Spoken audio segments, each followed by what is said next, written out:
Bismillahirrahmanirrahim. Assalamualaikum warahmatullahi wabarakatuh. Tabipun. Waalaikumsalam warahmatullahi wabarakatuh. Ya pun. Baik, alhamdulillah pada kesempatan kali ini kita kedatangan bintang tamu Ca Heri Iswahyudi. Beliau adalah Sekretaris Daerah Kabupaten Pringsewu dan juga sekaligus Ketua Mabincap Pergerakan Mahasiswa Islam Indonesia Kabupaten Pringsewu. Jadi sedikit akan mengulik tentang perjalanan karir daripada Ca Heri yang kita sapaan akrabnya Ca Heri, Bang. Dengan Ca Heri kita akan mengulik tentang perjalanan beliau mulai dari Pamekasan, karena beliau adalah Ketua Cabang Demisioner Pamekasan gitu. Jadi dulu Ketua Cabang Pamekasan tahun berapa, Bang? Tahun 92 sampai 94. Tahun 92 sampai 2 tahun, Bang, ya. Iya. Lumayan. Di Pamekasan berproses tahun 1992 sampai dengan 94 baru saya ke Lampung. Oh, 94 setelah berproses langsung ke Lampung waktu itu. Oh, iya. Kemudian berarti kalau sempat menjadi ketua cabang, aktivis dulu, Bang, ya? Ya, gitulah. Di kampus, di PMI, kemudian di Senat Mahasiswa Fakultas. Berarti banyak kegiatan-kegiatan yang digeluti pada waktu masa ya, itu, ya? Lumayan lah. Nah, kemudian selama menjadi aktivis, baik itu jadi senat, ketua cabang, yang paling berkesan itu apa, Bang? Yang masih diingat sampai sekarang, pokoknya itu nggak bisa dilupakan. Ya, banyak sekali yang semuanya, hampir semuanya itu masih bisa diingat dengan baik. Bagaimana saya dulu mulai di komisariat, ya. Di komisariat itu saya aja iuran kawan-kawan. Saya ingat waktu itu per bulan itu Rp250. 250 rupiah. Saya berprinsip bahwa organisasi itu yang paling banyak menerima manfaatnya adalah pengurus, terutama ketua. Maka saya berprinsip, saya mewajibkan diri saya harus rutin untuk menghidupi organisasi. Caranya itu ya seperti itu salah satunya. Kemudian terpikir waktu itu gimana caranya punya koperasi. Koperasi ya walaupun sederhana, jadi untuk melayani kebutuhan bulanan ya kawan-kawan yang di pondok, yang di asrama, misalnya butuh sabun, butuh odol dan seterusnya, kami buat koperasi. Tapi tempatnya di mana? Di tempat kawan-kawan sahabat yang di asrama. Jadi kalau beli itu pakai order lah. Seperti ini. Jadi sekecil apapun saya bilang, yang penting itu halal, tetap dilakukan terus-menerus. Jadi itu tidak terlupakan. Bahkan oleh kawan-kawan juga, pasti kawan-kawan sahabat-sahabat waktu itu sampai hari ini pasti masih ingat. Bagaimana kalau besok saya pesan sabun mandi, ya, saya pesan sikat, ya, dari itu. Oh ya, besok kemudian dibawa. Jadi sampai seperti itu. Itu sangat membantu sekali. Itu sistem simpan pinjam berarti, Bang, ya? Nyimpan, kemudian bisa pinjam gitu dari koperasi itu, ya? Ya, koperasinya hanya koperasi konsumsi lah, ya, punya kebutuhan itu. Jadi tidak simpan pinjam uang, tapi nggak modalnya bersama-sama, keuntungannya itu untuk organisasi. Jadi banyak sekali kenangan lah, termasuk yang tidak saya lupakan sampai sekarang, ya, itu mengantarkan senior nikahnya berangkat dari PMI. Sekretariat. Itu masih ketua cabang, masih ketua cabang. Kemudian ada senior yang dulu ketua cabang juga, kemudian nikah, ya, karena orang tuanya jauh. Mas beliau tamat itu masih tinggal di Pamekasan, ya. Berangkatnya kami sama-sama dari sekretariat. Tapi alhamdulillah beliau sukses.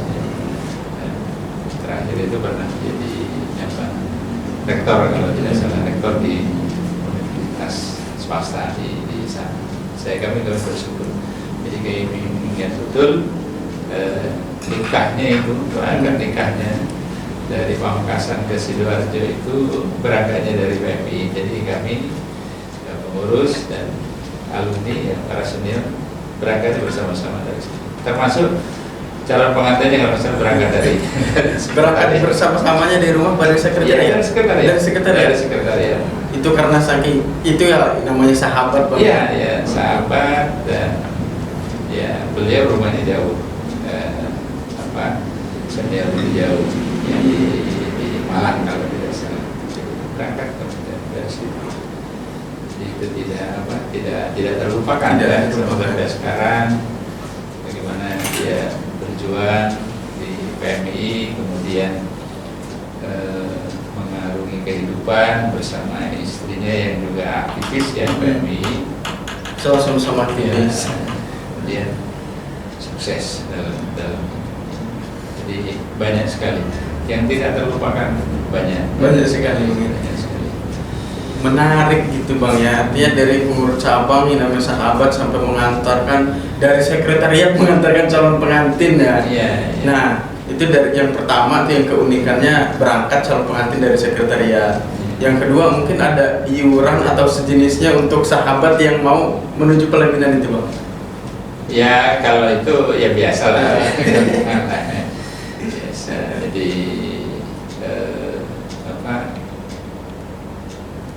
kenangannya banyak sekali ya, beliau memang seorang aktivis yang punya integritas yang baik, melatih kami untuk juga punya integritas ya.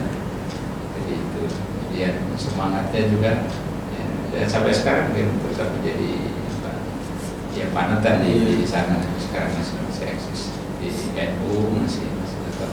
Karena saking cintanya dengan PMI sampai-sampai pengen ketua cabang dan sahabat-sahabat yang antar gitu ya.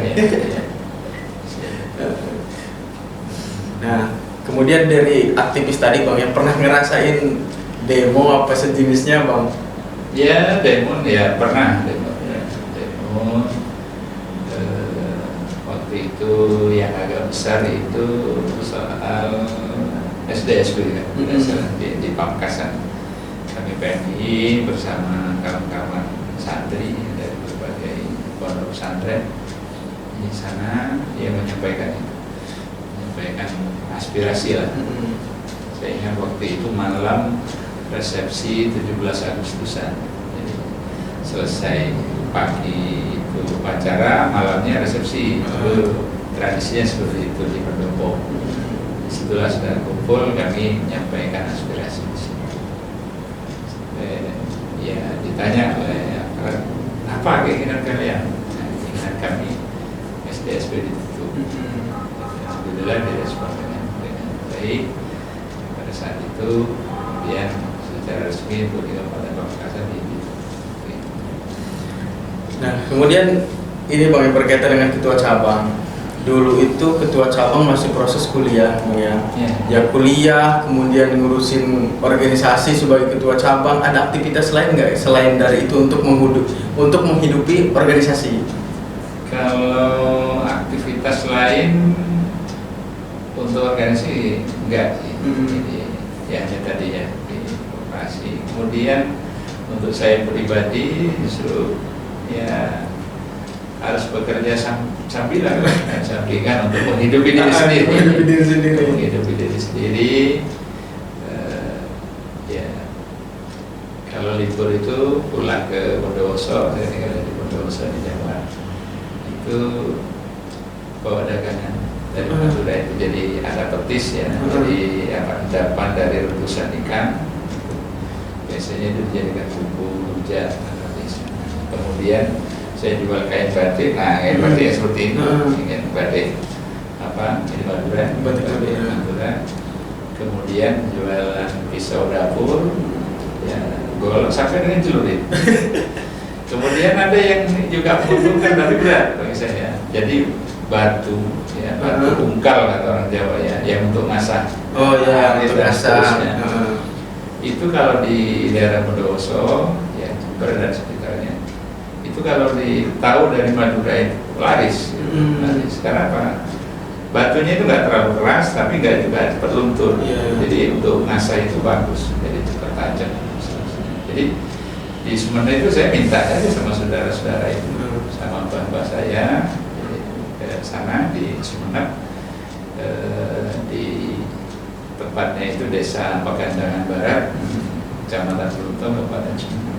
Jadi dari Pamekasan saya ke sana, ya, mintalah beberapa itu. Jadi buatkan dicarikan di ladang itu, gali. Itu di Bondowoso, di kampung saya berebut orang itu. Jadi nolnya 0 rupiah, modalnya 0 rupiah di sana. Di Bondowoso itu waktu itu bisa laku antara 7.000 sampai 10.000. Jadi sudah lumayan lah. Ya, bawa 5 saja udah bisa hidup saya sebulan. Bawa 5. Ya. Nah, kayak tadi alat-alat dapur segala macamnya itu abang jualannya di kampus, di pasar, apa di mana tempat-tempatnya? Di kampung, di Bondowoso, di desa di tempat saya, kemudian sampai ke arah Jember juga, jadi keliling. Jadi misalnya ada libur seminggu misalnya, begitu nyampe dari sana, besoknya sudah langsung pakai sepeda ondel itu keliling. Jadi ada yang cash, ada yang Kredit, apa berjangka. Nanti kalau pulang lagi baru dibayar. Jadi kalau batik biasanya berjangka, jadi bayarnya pada saat pulang lagi. Kemudian modalnya waktu itu modal kepercayaan saja. Jadi modal kepercayaan, saya tidak punya uang untuk membeli, kemudian saya ambil tunai. Ada kawan saya, kawan PMI, itu yang dia mungkin yang memberikan modal ya. Yang paling mudah ini, ambil saja untungnya. Dia sama sekali tidak minta keuntungan kepada saya. Jadi karena sistemnya begitu, jadi modalnya tidak bisa, untungnya tidak bisa banyak. Jadi hanya modal kepercayaan saja, diberi peluang untuk ambil saja untungnya. Kalau nggak laku dikembalikan. Jadi sampai seperti itu. Jadi kan modal 0 rupiah, kemudian abang sambil kuliah berorganisasi sambil jualan, itu memang ingin membentuk karakter yang mandiri atau memang dari latar belakang keluarga, Bang? Mungkin latar belakang keluarga yang membentuknya. Pengaruhnya. Karena saya lahir dari keluarga yang menurut saya ya tergolong tidak terlalu inilah ya, mungkin bisa dikatakan kurang mampu lah. Berbeda dengan kawan-kawan yang lain pada saat itu. Jadi kalau kawan-kawan yang lain itu sebulan itu dikirimi uang itu 100.000 sampai 200, saya hanya dikasih 20.000. Jadi 1/5 lah dari sangat jauh ya. Jadi di situ saya harus berupaya, karena saya terlanjur nadar bernadar waktu di PGA. Saya ngisi dulu namanya PMDK ya, penelusuran minat dan bakat dan kemampuan gitu. Jadi berdasarkan nilai dari semester 1 sampai semester 5 ya. Atau di kelas 3 itu semester awal, semester itu masuknya tanpa tes. Dari PGA itu waktu ngisi saya bernadar, kalau saya diterima di perguruan tinggi ini, di IAIN, di manapun, saya akan jalani walaupun saya harus mengayuh beca, menarik beca untuk membiayai hidup saya. Jadi oleh Allah ternyata diluruskan, diterima dari 450-an ya, alumni kelas 3 di PGA di Jember itu hanya 4 orang. 2 putra, 2 putri dan saya. Dan semuanya diterima di Fakultas Tarbiyah Pamekasan, IAIN Sunananta. Jadi karena sudah ada panggil itu, ya mau tidak mau saya harus memenuhi itu. Jadi walaupun 1 semester saya harus jalan. Akhirnya ya alhamdulillah sampai semester kedua, ketiga dan seterusnya sampai selesai. Sampai selesai ya itu harus berhemat, ya harus berusaha bagaimana caranya tidak terlalu banyak pengeluaran, kalau bisa ada masukan. Maka pernah saya diundang oleh kawan disuruh ngisi ceramah di musolanya dia punya. Itu saya ingat sampai sekarang. Itu dikasih amplop isinya itu 3.000 kalau nggak salah. 3.000 rupiah. Rupiah. Ya. Karena dia karena kawan dan itu musola muridnya sedikit atau pengajian dikasih berkah. Wah itu terkenang sampai sekarang. Jadi karena 3.000 itu sudah bisa sekian hari.